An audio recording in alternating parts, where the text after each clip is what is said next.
دینے والا جانتا ہے دینے والے کی شان کیا ہے. جنہیں کچھ نہ ملا پھر ان کی تو بات ہی الگ ہے. تو سرکار غوثیت محب کیا شان رکھتے ہیں. شیخ محقق فرماتے یہ بات بلکہ امام اہل سنت نے بھی لکھا عالم سکر میں نہیں کہی گئی, بے ہوشی کے عالم میں نہیں کہی گئی, بلکہ اللہ نے حکم دیا. معمور بھی اللہ تھے آپ اس بات کے کہنے میں, اللہ نے حکم دیا.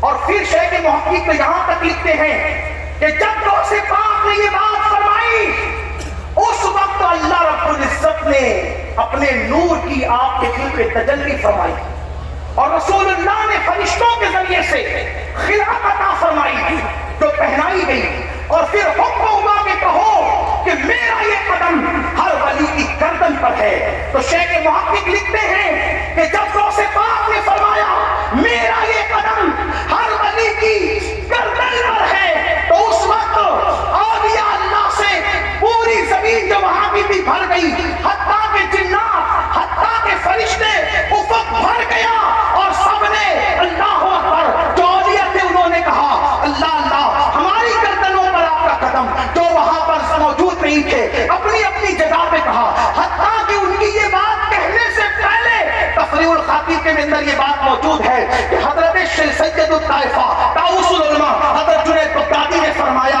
کہ میری گردن پر بھی آپ کا قدم. تو لوگوں نے پوچھا کیا کہہ رہے آپ؟ تو فرمایا کہ ایک بندہ ہوگا, ایک جوان ہوگا, وہ اجمی ہوگا اور وہ کہے گا کہ میرا یہ قدم ہر ولی کی گردن پر. تو اس وقت تک اولیاء اپنی گردن جھکا دیں گے. میں پہلے ہی اپنی گردن کو جھکا رہا ہوں. حتیٰ کہ حضرت سید الطائفہ شیوخ میں سے ہوتے ہیں غوث اعظم رضی اللہ تعالیٰ عنہ کے, لیکن آپ نے پہلے ہی گردن جھکائی. یہ اللہ کی عطا ہے, اللہ جسے جو چاہے مرتبہ عطا کرے. تو غوث پاک نے جب فرمایا میرا یہ قدم ہر ولی کی گردن پر ہے تو سب نے اپنی گردنیں جھکا دی. اللہ اکبر. حتیٰ کہ سیدنا شیخ رفاعی نے فرمایا عرض کیا کہ میری گردن پر بھی, میری آنکھوں پر بھی, میرے سر پر بھی, اور ہمارے ہند کے تاجدار 90 لاکھ کو کلمہ پڑھانے والی ہستی سرکار غریب نواز نے بھی فرمایا میری گردن پر بھی, میری آنکھوں پر بھی, میرے سر پر بھی. اور اس کی ترجمانی حضور سیدی مفتی اعظم یوں کرتے نظر آتے ہیں یہ دل یہ جگر ہے, یہ آنکھیں یہ سر ہے, جہاں چاہو رکھو قدم غوث اعظم. یہ سرکار غوثیت محب کی ذات ہے. ایک صاحب کے کچھ مریدین تھے, انہوں نے کہا, وہ پیر سچے تھے, انہوں نے ایک قادری سے کہا کہ ہمارے پیر کی گردن پر غوث اعظم کا قدم نہیں ہے. پہلی بات تو غوث پاک کے بارے میں ہمارا تمہارا ہونا ہی نہیں چاہیے, کیونکہ غوث پاک کا فیض تو ہر سلسلے میں جاری ہے. مزرعے چشت و بخارا وہ عراق و اجمیر, مزرعے چشت و بخارا وہ عراق و اجمیر, کون سی کشت پہ برسا نہیں جانا تیرا.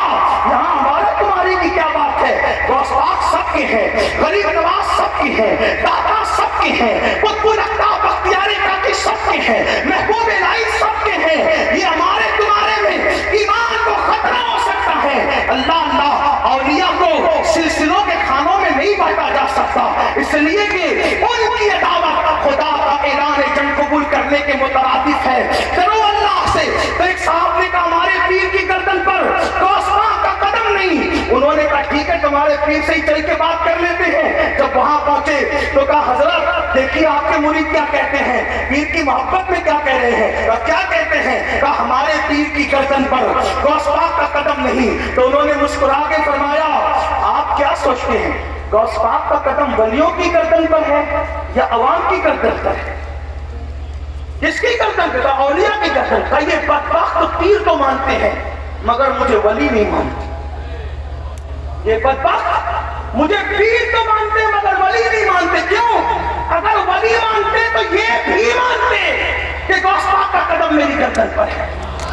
اب اگر کوئی یہ بات کہہ رہا ہے تو اس کو اس بزرگ کے قول کا خیال کرنا چاہیے. یہ سرکار غوث اعظم ہے. اور اختتام پر یہ پڑھ دوں, حضور غوث پاک خود فرماتے ہیں, صاحب وحدت الاسرار نے